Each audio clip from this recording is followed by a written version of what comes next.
high vibeness is not about being happy all the time, because there is no contrast in life. If you're happy all the time, you're probably just delusional or on some kind of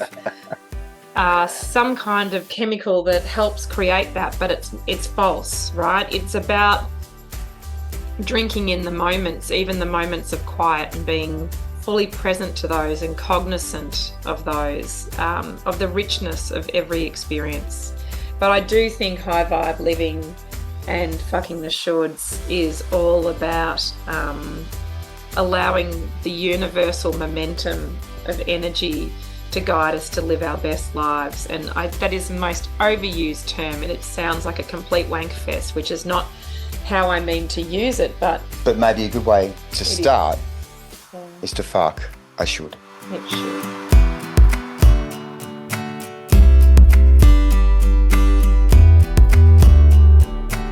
Welcome everyone to this, are we calling it our Virgin podcast? It is. Yeah, awesome. Welcome everyone to this beautiful Virgin podcast of, I think we should probably say F the shoulds. Should that be the thing we say in case this is being spoken out loud? It should be, but the word we're choosing to use is Fark. That's F-A-R-K. Yes, that's a definite A in there. But so we're keeping it clean. We're keeping it as clean as we can. You'll probably hear the other one through the talk, but that's okay. No doubt. So basically it is Fark The Shoulds. Yes, and we are delighted to be joining you wherever you're joining us. I'm Jodi from Quantum Mama. And I'm McGill from Quantum Papa. Yeah, and we know each other quite well. And we're excited to, I guess, begin this chat.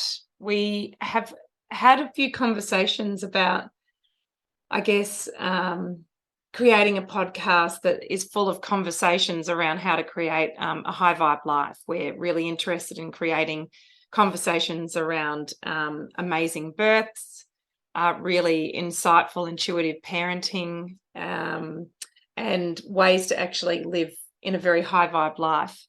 And the thing that came around was that we started noticing language, and one of the big things that we noticed was how often we all say should, and we really wanted to put a stopgap in that to really stop that from happening, because shoulds are just such a red flag, aren't they? Well, part of moving into that high vibe alignment and that high vibe or best version of you is recognizing what some of the things are that are holding you back.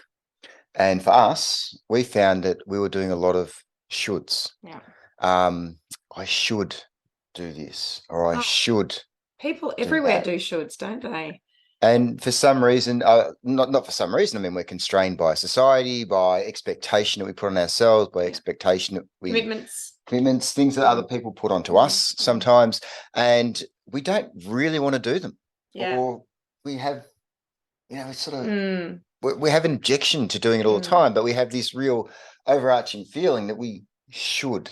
Yeah. And so as a result of us thinking we should do it, we end up stepping out of that high vibe area where we wish to be. Yes. And we do a should. Yes. Because a high vibe lifestyle is actually living in alignment with essentially whatever you want to call it, your source connection, your soul contract, your inner knowing, all the tells that your body gives you that are big yeses and clear no's. And that high vibe life, when you start honoring a lot of those things, that a lot of other things fall into place. And I have been really noticing when I say shoulds, and I'm trying to auto-correct it, because I actually have a belief system around this, that when you do a should, then the universe will give you a little tap to say, oi, back over this way. And if you keep going against that messaging and you keep doing the shoulds, you actually end up getting a big kick up the butt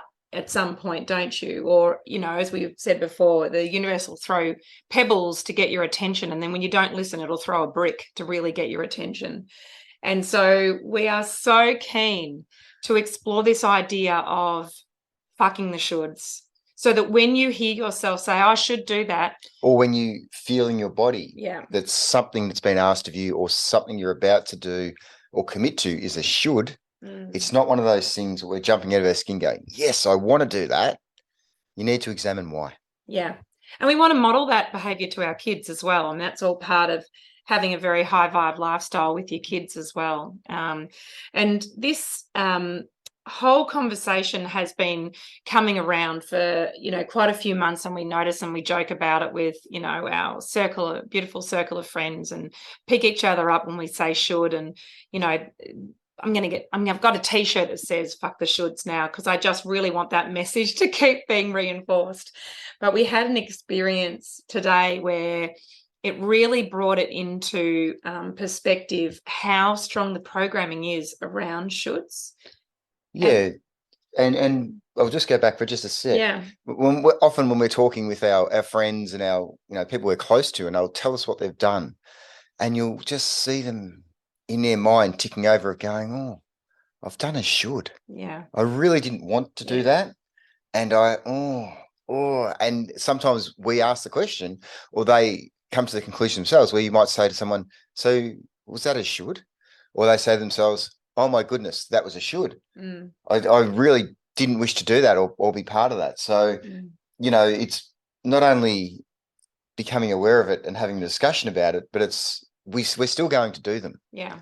And there's times where we have to. Noticing that programming, isn't it? Yeah, but it's acknowledging them for what they are. Yeah. So I feel like we should maybe. We should. We should. Oh yeah, thank you. So useful. I would really, my heart desires that we create some clarity around this, because McGill and I both have this sense of what we want to bring to community and what we want to embody in ourselves is living in what I would call a pure love state, which is really living in alignment with the way nature operates, which is sometimes beautiful and blossoming and gorgeous and fragrant, and in other times is quite ruthless and harsh. And not to say we want to live in a harsh environment, but we actually want to be really honest about the way we live. And that's, I think, a very human experience. And one thing that I really feel strongly about is that we have so much layered programming in our lives, don't we? Like, it's societally, it's embodied in families, it's embodied in generational stories as well. And a lot of those, when you do those things, you can actually feel in your body that doesn't actually feel in pure alignment. Like if you were allowing your heart to actually make decisions, and we talk about the heart because that really is the guidance system for living an authentic life. The head is the thing that mucks up your decision making, doesn't it? Because it goes through all the logical things. But if you check in with what your heart really desires, or if that feels a bit foreign, check in with how your body feels, feeling yeses and feeling nos, and they have feelings. I mean, try it out. It's a great thing to become aware of. But we have this desire to live authentically and model that behavior not only to our kids and our community, but to the wider community, and actually just keep reaffirming the fact that when we live in an authentic way, in that pure love state, then everything benefits. So the community benefits. And hence the reason why we came to the conclusion that it is Fark The Shoulds, because that is what, for us, has been tipping us off a lot. And that's nature's brutality at work, isn't it? Well, it is, but recognising it, understanding it, and then taking a bit of control over it is a step in that right direction of really pulling yourself into alignment with yourself, living to your highest good, getting the most out of life. And sometimes it is harsh when you've got to say, I'm not going to do that one because it is a should, and it doesn't serve me, or it doesn't serve that person.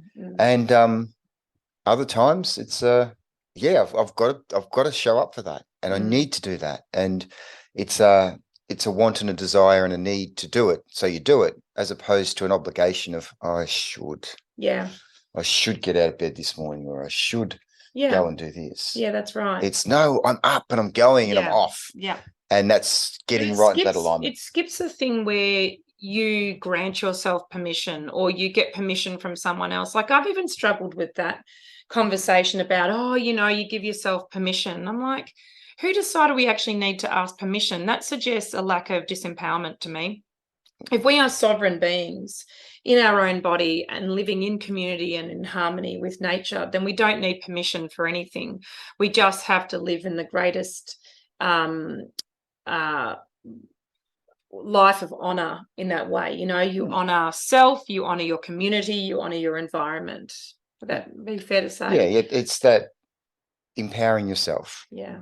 So no, definitely. So yeah, and it doesn't mitigate all the shitty feelings that you might feel during life. Sorry, kids.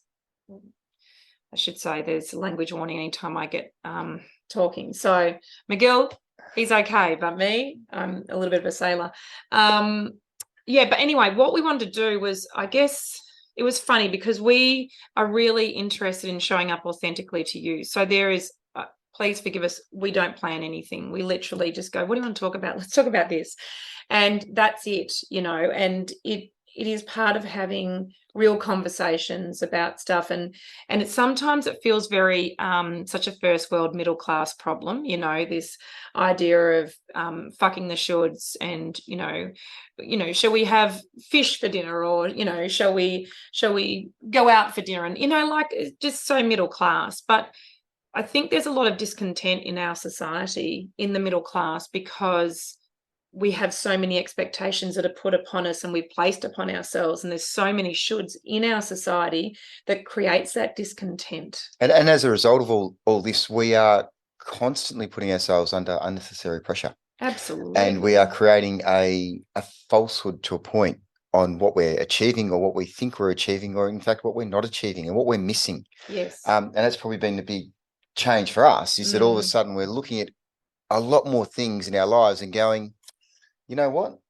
We don't need to do that. Yeah, that can go on the cutting block. Yeah, you know, that's a should. That's something that, no, not interested in that, because I have a need or a want or a desire to follow my heart on this one. Yeah. And off you go. Yeah, absolutely. And the more that we recognise what our shoulds are, we can make guided decisions for what's right. We do. We make better decisions. We suddenly have more time. And when we show up to people or interact with people, we are showing up as their authentic selves. Yes. Exactly as you said. Yeah. The podcasts are unplanned. We sit down, we talk about a topic or a subject that is near and dear to us, or has led to change for us. Yeah. And we just spit it out there. Yeah. So I guess while McGill clears his throat, it's a little bit of background. McGill and I come to this place, I think, having really honed our ability to listen to our hearts and operate from that space. We both have extensive experience in emergency services, which I think afforded us a really incredible opportunity to witness, I guess, the fragility of life, or certainly the assumption that, you know, things are just fine and you get concerned about getting a big screen TV when really that's actually not the richness of life. You know, the richness of life is time spent with loved ones. I find being of service to people a great thing as well, being in the community, having moments of peace, checking in with, you know, whatever you want to call it, your divine connection, your godliness, your source, your quiet time, your connection with nature. But that quiet space that we don't occupy very much, because we have constantly one of these devices in our hand. We have stuff going on around us. There's always a TV on the background or radio, and we're constantly being, you know, just exposed to this programming that is around us all the time that really drives the should stuff as well. And we are of the opinion, after seeing such an incredible cross-section of the community when we were of service in our professional roles as emergency service providers, that a lot of discomfort in our society could actually be mitigated by starting to adopt a lot of really simple, low-cost habits, isn't it? Changes. Noticing the changes and making better decisions. And we just don't see the need for the heartache that is out there, you know, whether that's within relationships and family units, or whether that's in workplaces, or whether that's at an individual level where the person is really pained, it often is just an opportunity to change perspective, and I was always struck by Bruce Lipton's words, who talks about perception being the camera lens through which we view life. I just thought, God, that's such a simple and eloquent way to describe how to actually high vibe your experience, because it's all a choice on how we actually view life. And perception is your reality. Yeah, that's right. The way you perceive things is the way that you're going to live them. Yes. So if you have a little bit of control over that lens, or a little bit of control over your perspective, or you can step back and look at something and examine it before you make a decision as to how you're going to experience it, then you have the ability to have a much better outcome. Well, you change your experience and you have a ripple effect on your community. And that's incredible, right? Because we live in community no matter what. And a really good example of that, of changing your perspective, and this will be probably a different topic we'll talk on at some point, but in particular is death, which is one of the really challenging things. And drawing that into personal experience, both my parents have passed away, and both of their funerals, we decided that we were just going to hit it as a party. Yeah. Everyone goes, I want my funeral to be a party, I want this, but we turned up. There's no alcohol there, but we turned up and we had jokes, we had laughs, we had music, we had fancy dress. Yeah, we had fancy dress at one of them. Mum was right into netball. We had 350 people at her funeral before COVID, thankfully. Thank God. And people turned up dressed as sports people because that's what had been her entire life. Yeah. So in a room of, it was a true celebration of life. It was, and it was a celebration of, off you go. Yeah. And the people, I remember it distinctly. I can't remember the lady's name, but I hadn't seen her for probably 15 years. And she came up at the end and grabbed both my hands and said, "That was the best party ever." That's probably really inappropriate. She suddenly realized what she was saying to me. Yeah. And I looked at her and I said, "That's what we wanted." Yeah. That's awesome, because you walk out of here with a real feeling of, I remember exactly what that person's life was.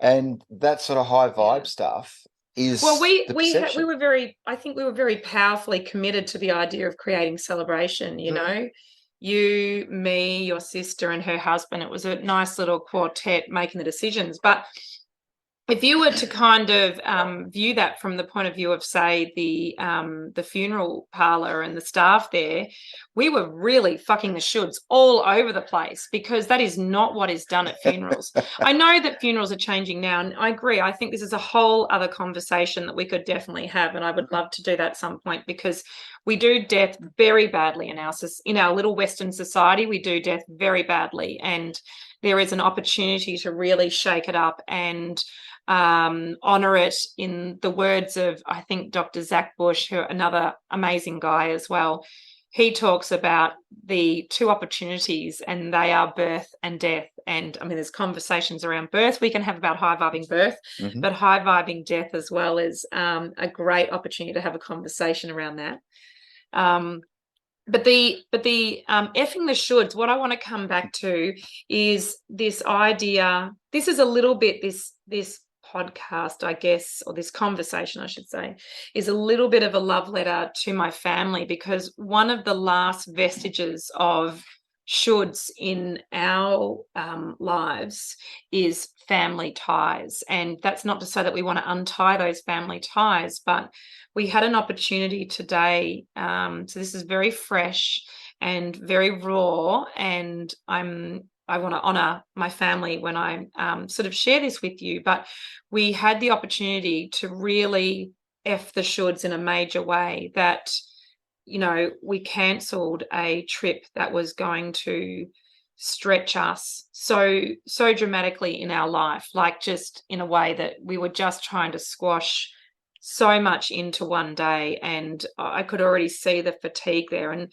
you could argue that we were in one version of reality, because we're all about quantum living, and there are many timelines out there, but we were in the one timeline where the kids were absolutely exhausted.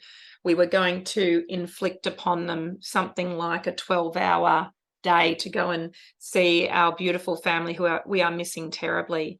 But it was just, it all felt so squishy and so pushy. And, you know, I love Bruce Lee's quote, be like water. Like, if you ever want to break stuff down, just which way is the flow going for you? And if you are pushing upstream, to me, the universe is saying, you're going the wrong way.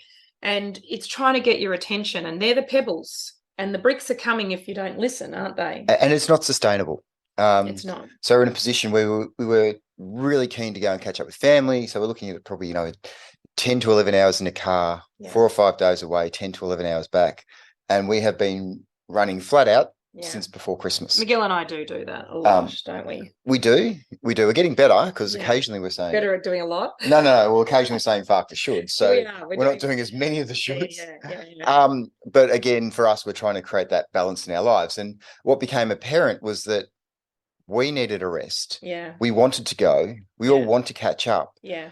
But we're not in a position where that's going to be in any way a high vibe catch up. Yeah. We're going to be exhausted and tired. Yes. And it didn't feel like high quality, did it? Yeah. And the thing is that we could, provide a litany of reasons as to why it wasn't in everyone's best interests.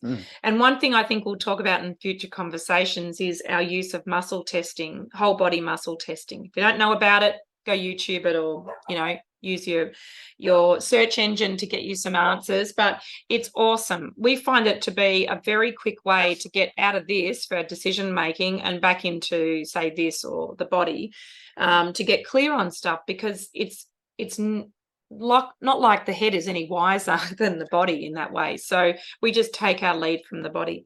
But we use muscle testing. And so what I want to share with you is that literally we have been planning this for weeks, and we've pulled the pin today, and we were meant to be going tomorrow.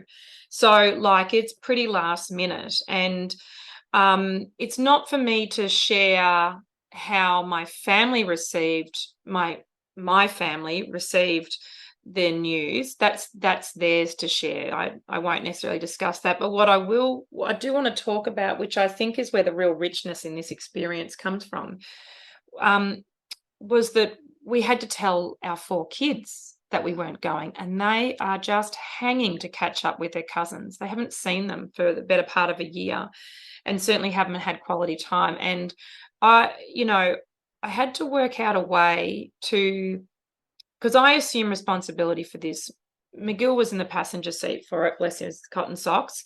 So he just sat in the support role for this. And I tried to work out how to tell the kids. And my first thought was, well, I'll get them all together and we'll sit down as a family and we'll have a family meeting. And I think I said to you this morning, look, let's make sure that we hold space for them. So holding space basically means you don't react. You sit in the observer in a very loving energy. And you give them the information, and you allow them time to give back their emotions or their feelings or their thoughts. Because they're allowed to process their feelings and emotions. And trapped emotions are one of the greatest causes of illness in our society. So we absolutely live by that adage, don't we? And so create spaciousness for the kids to have their response, because otherwise it tells them that their response is invalid or that it doesn't matter. And that's not true. They are living beings with really full emotions, particularly our youngest one, who's very good at swearing as well.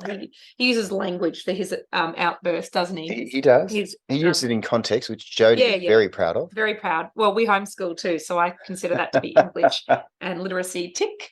But anyway, so there was that. And then just in a moment, because I always try to carry the vibration, doesn't always work, but carry the vibration of, keep fucking the shoulds, notice the shoulds, change the shoulds.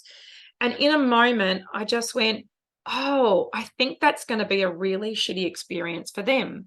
Because what happens is when you deliver information, the collective of the group has an energetic response. And sometimes that energetic response is way stronger within the group than what would be experienced on the individual level. And in a group situation, every individual at that point may wish to be heard. Yes. So there's a little bit of, how am I going to get the attention that I need in this particular scenario to get out this emotion I'm feeling. And then the person next to them wants to express their emotion and their emotion. And we're sort of sitting back going, we're holding space and they're just.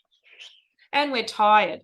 So what we did was, I think intuitively we ran through the scenario of sitting in that environment, of delivering that information, holding space, trying to keep it at a level where they could understand it, trying to keep it heart-based, trying not to be defensive, because, I am so effing tired. My eyes are blurry. Like, look, I might need glasses. I'm not admitting to it, but I'm pretty sure I've got 20/20 vision and I'm quite fatigued.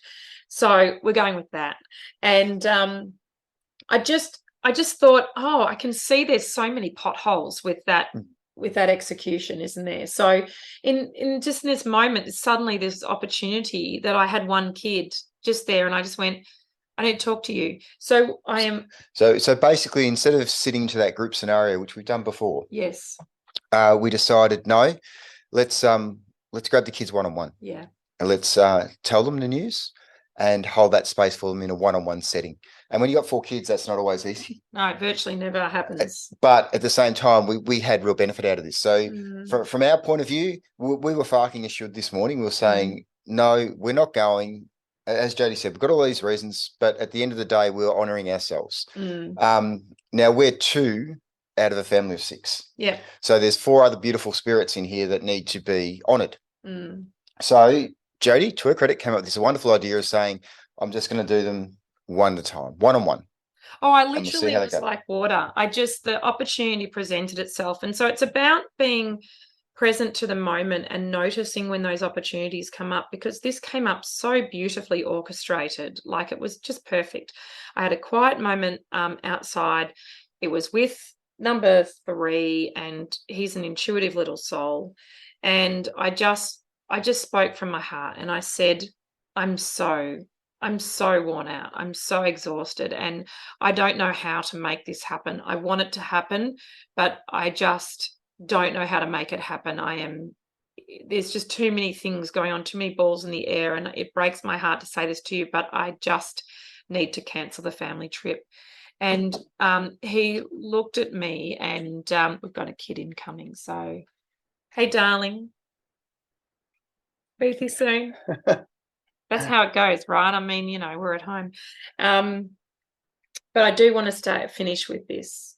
So you're with number 3? Number 3. And I looked him in the eye. So one of the things that's really powerful is left eye communication. So what you actually do is you look into the other person's left eye, which is the receiving left eye. The right eye is considered to be a bit more confrontation. Yeah, well, and so it's a communication eye. It's an outgoing eye, if you like. It's an upload eye as opposed to a download eye.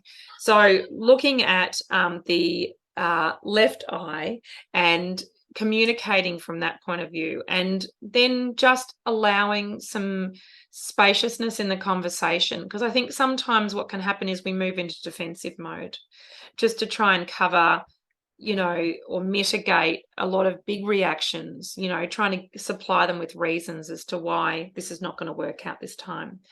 And I just resisted it, because that's old programming to do that, to try and dampen down reactions to lessen my discomfort. And I was really quite upset with myself and with what I thought was my lack of capacity. And I have a lot of capacity usually. I'm a bit of an ever-ready bunny. And the whole idea of having a one-on-one was to hold space for him. Not to. He can see the reasons. I mean, he might be all 10 years old, but he's a switched on little kid. They all are. We don't give our children enough credit. No. And so we're learning this from our children. When we hit them with that real raw honesty and are just open and raw to them, we are often very surprised. They have capacity by their reaction. So tell me, you've sat down, you've got the beautiful eye contact going, you've delivered the news that this is what's the change that's going to happen. That beautiful little vacation you were waiting for, and that tear up now. Time with your cousins that we were all planning, we were all looking forward to.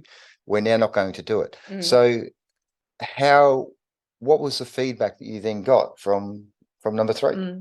So it's making me emotional now, because what the thing that made me most emotional with this little exchange was the capacity that I saw in our son. And he just looked at me and he said, "It's okay, Mum." And I said, it's not okay. It actually sucks balls," because that's how I talk to my kids.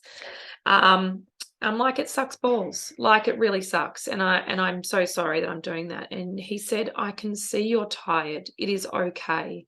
And in fact, I'm okay with all of that." And so, like, he's one of the ones that I did expect to kind of receive it, but his words were so reassuring. And then what happened within that was I was able to have some tears, and I haven't been able to tap into the tears, which are very much tears of overwhelm, like just going, I run at about 95%, don't I? Like, I'm like pretty full, like you fill the cup up, almost to the top where it pours over, but not quite, just the osmotic pressures keeping it inside the cup. But it felt like a few extra drips were making it flow over. Yeah, I would say that you run at about 110%. Well, thank you, sweetie, but that doesn't work. But it's interesting what you're saying is all of a sudden the emotion you're feeling and the tears, bringing that back to the fact that it's overwhelm that you're now able to express because you've been holding it together. Yeah. And that's a lot of, that has impacts in all other parts of your life. Yeah, it does. And this is where we're saying, when we say Fark the Shoulds, when we take a few of those shoulds,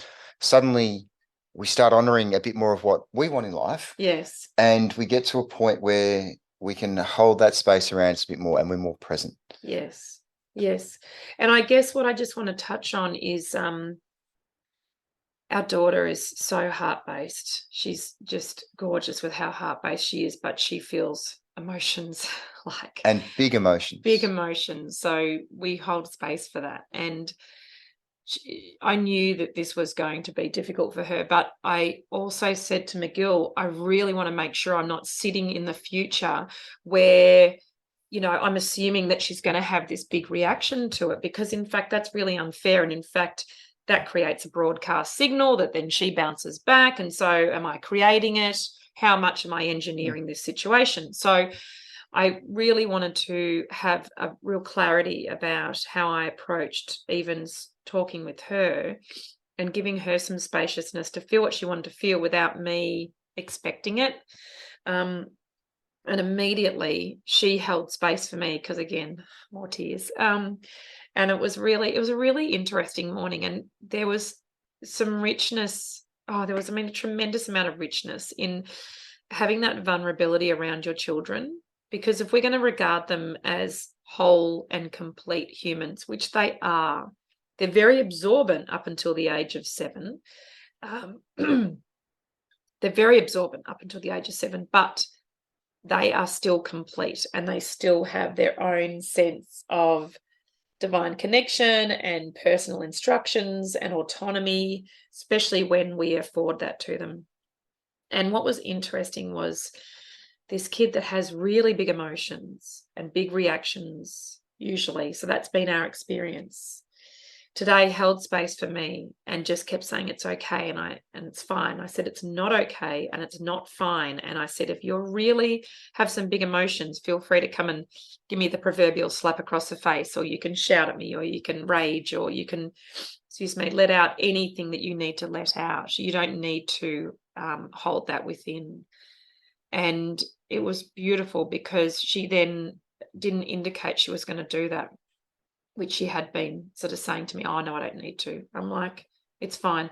And then she walked off, and then I could hear that she just had this huge gush of tears. And I just stuck my head in her room and I said, "Do you need more support? Shall I send Dad?" Because it was acknowledging the fact that I wasn't the right person to hold space for her in that moment. And so we have the luxury of 2 parents in our household. And so your household might look different, but there is always an opportunity to allow kids to have their reaction, honor their ability to hold space for you, and honor your needs in that moment, and then go and move through and understand and release their experience, and their emotions. And you went and did that really beautifully, which I was so grateful for. And it was as simple as, all I went in was just sat down and cuddled her. And funnily enough, the first words out of her mouth were, "I know it's the right decision." And then she let go of her grief in relation to that decision that we'd been made. And probably 4 or 5 minutes, if that. And then she suddenly went, oh. It's almost as though, and we probably had that experience where we've got the emotion out and suddenly life looks a little bit different. Or we hit a point where we go, oh, yeah, I've dealt with that now. And so we talked a little bit more, and we talked about, other things that we might be able to do to help her connect with her cousins.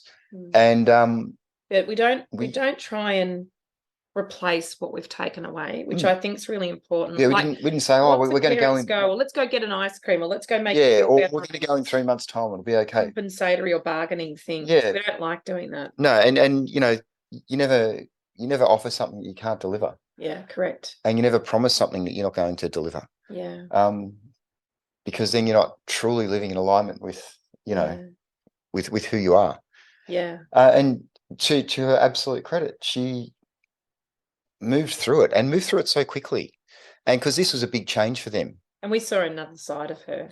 Oh, unbelievable. Yeah. Unbelievable. Which then changes, when you notice that, it then changes even your perception of your child. I mean, this could be applied to anyone in your inner circle, but often we constrain people with our previous experiences. So we have a set of expectations on how they're going to respond. And again, it picks up on that thing of how much is my expectation creating a ripple effect in the energetic field between us, the, interaction.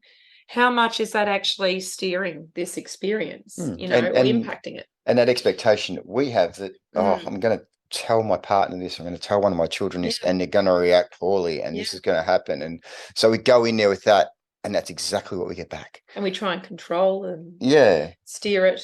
And in fact, it's not ours to steer. Once the words leave your mouth, you're responsible for how you present your energetic signal, your choice of language, which is a whole other topic, but words are just so powerful.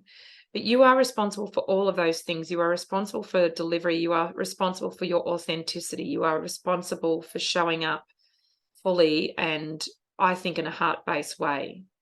And then you must release it. And it is not yours to steer. It is not yours to shape or corral into some kind of outcome, because that's actually very controlling, and it doesn't allow for an honest response. Well, a true expression and a real moving through of the emotions. Right. And that's where, in this particular case, a child has the ability to learn some skills. Yes. For when they're in a situation where they might be the parent, or they might be the adult, or they might be turning to a group of their friends in a social, with a bit of, social pressure on them, and standing up for themselves. And we do them a disservice when we take these opportunities away from them. Yeah.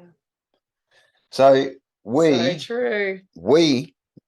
Farked our should this morning. We sure did, and it may have upset our family. And there's been a ripple effect from that. Yeah. And there may be more ripple effects, but we know that we've done the right thing. Yeah. And in the way we've dealt with the flow-on effect for that for the rest of our immediate small community, we've learnt that there is more capacity there within our children. Yes. So, well, that's a beautiful example because it's a raw one. It's happened today. Yeah. It's, you can see that Jodi's still emotional by it and will be for a while. Maybe. In your everyday lives, if you just take one should out. Yeah.